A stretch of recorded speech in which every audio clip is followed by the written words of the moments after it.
Mr. Screen ကနေပြီးတော့ပြန်လည်ကြိုဆိုလိုက်ပါတယ်ကျွန်တော်အခုရောက်ရှိနေတဲ့နေရာလေးကတော့မယန်းကုန်းမြို့နယ်ကုန်းမြင့်ရိပ်သာမှာတည်ရှိတဲ့ Mr. Screen ချင်းလုံးစကားတက်ဆင်လာတဲ့ customer တဦးရဲ့နေအိမ်လေးရှိကိုရောက်ရှိနေတာပဲဖြစ်ပါတယ်ခင်ဗျကျွန်တော်တို့ဒီနေအိမ်လေးမှာဆိုရင်တော့ Mr. Screen ရဲ့ B တိုက်ချင်းလုံးစကားကိုပဲအသုံးပြုပြီးတော့အလှပဆုံးဖြစ်အောင်ဖန်တီးပေးတာပါတယ်ခေတ်ဒါဆိုကျွန်တော်တို့ Mr. Screen ချင်းလုံးစကားရဲ့နေအိမ်တအိမ်ရဲ့ decoration နဲ့ luxury ဘိုင်းကိုဘယ်လောက်ထိအထောက်အကူပြုပေးလဲဆိုတာလိုက်ကြည့်လိုက်ရအောင်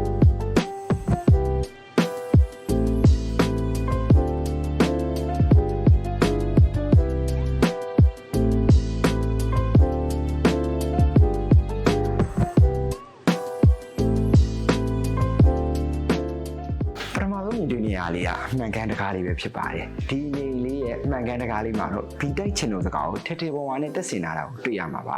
ဒီလိုတက်ဆင်လာတဲ့အတွက်အိမ်ရဲ့အလှကိုနည်းနည်းလေးမှမထိခိုက်စေဘဲနဲ့ခြေအန်ရီကနေလည်းကင်းဝေးပြီးနေအိမ်ရဲ့အလှကိုပို့ပြီးပြည့်စုံစီမှာပဲဖြစ်ပါတယ်ခင်ဗျ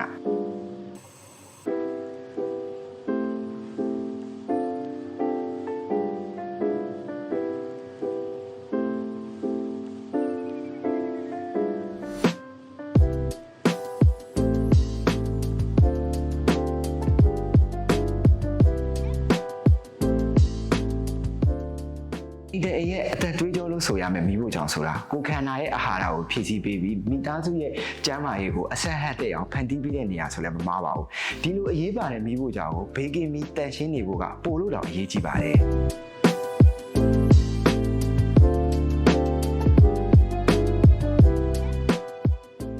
နေရာအနက်မှာအနောက်ရှက်ပေးတဲ့ချင်းရင်ပိုးမွားတွေကင်းနေဖို့အတွက်ဘီတိုက်မျိုးစားလေးကိုပဲတက်ဆင်ပေးထားတယ်ခင်ဗျ။ Mr. Screen ရဲ့ဘီတိုက်ချင်းလုံးစကားနဲ့ဆိုရင်လေဝင်တွေထွက်လဲအားမလျော့ပဲနဲ့အာဟာရပြည့်ဝတဲ့ချက်ပြုတ်မှုတွေအတွက်စိတ်အေးချမ်းသာစွာဖန်တီးနိုင်ပါပြီခင်ဗျာ။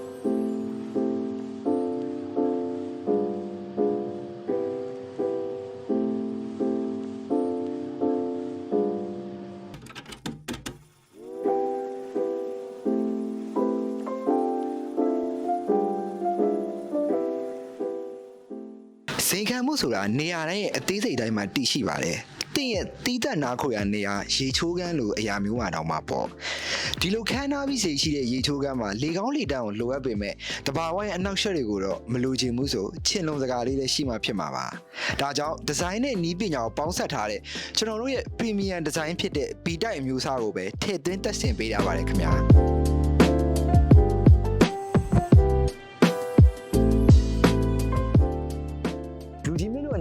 luxury vibe ပြည့်နေကိုယ့်နေအိမ်ကိုချင်းလုံးစေခြင်းနဲ့ဆိုလို့ရှိရင်တော့ကျွန်တော်တို့ Mr. Screen Show ကိုလှမ်းလာခဲ့ဖို့အတွက်ဖိတ်ခေါ်လိုက်ရပါတယ်ခင်ဗျာ